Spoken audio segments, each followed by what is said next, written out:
কালী পুজোর দিন ফানুস ওড়াতে গিয়ে ফানুসটা আকাশে না উড়ে মাটিতে পড়ে গেল। ঠিক তোমরা যেমনটা ভিডিও শুরুতে দেখলে সেটাই হয়েছিল। তো যাই হোক, আগের পাটে তো তোমরা দেখেইছো আমিও গেছিলাম মায়ের সাথে ছাদে বাতি দিতে। এখানে আমি একটু নিজেকে দেখিয়ে নিলাম। মায়ের বাতি দেওয়া হয়ে গেলে আমি আর বোন এখানে বাজি ফাটানো শুরু করে দিয়েছি। বেশ কয়েকটা বাজি ফাটানোর পর এখানে আবারও আমরা সেকেন্ড ফানুসটা ওড়ানোর জন্য ট্রাই করছি, বাট এই ফানুসটাও একটা জায়গা ছিঁড়ে গেছিলো, তাই আমরাও ভীষণ ভয়ে ছিলাম যে এটা উড়বে কি উড়বে না।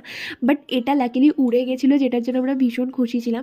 আগের ফানুসটার আমরা যেটা ভুল করেছিলাম সেটা হচ্ছে মোমটা একদমই ঠিকঠাকভাবে সেট করতে পারিনি, যে কারণে মোমটা পড়ে গেল আর ফানুসটা ওড়েনি। তাই তোমাদেরকে বলবো, তোমরা যারা ফার্স্ট টাইম ফানুস ওড়াবে তারা অবশ্যই ওই মোমটাকে ঠিকঠাকভাবে সেট করবে, তবেই কিন্তু ফানুসটা ভালোভাবে উড়বে। যেহেতু এটা সিজন চেঞ্জের টাইম, তাই কম বেশি সবারই শরীর খারাপ হচ্ছে, আর এই কারণেই আমার এই ভিডিওগুলো পোস্ট করতে ঠিক এতটা লেট হয়েছে, তার জন্য সরি। তাই তোমাদেরকে বলবো তোমরা সবাই সাবধানে দেখো, কারণ এই সিজন চেঞ্জের টাইমে শরীর খারাপ হলে এটার রেস্টটা অনেক দিন থাকে। এই যে এটা হচ্ছে আমার বারান্দা, যেটা আমি নিজের হাতে সাজিয়েছি। ভিডিওটা ভালো লাগলে একটা লাইক, কমেন্ট আর চ্যানেলটিকে সাবস্ক্রাইব করে দিও। বাই।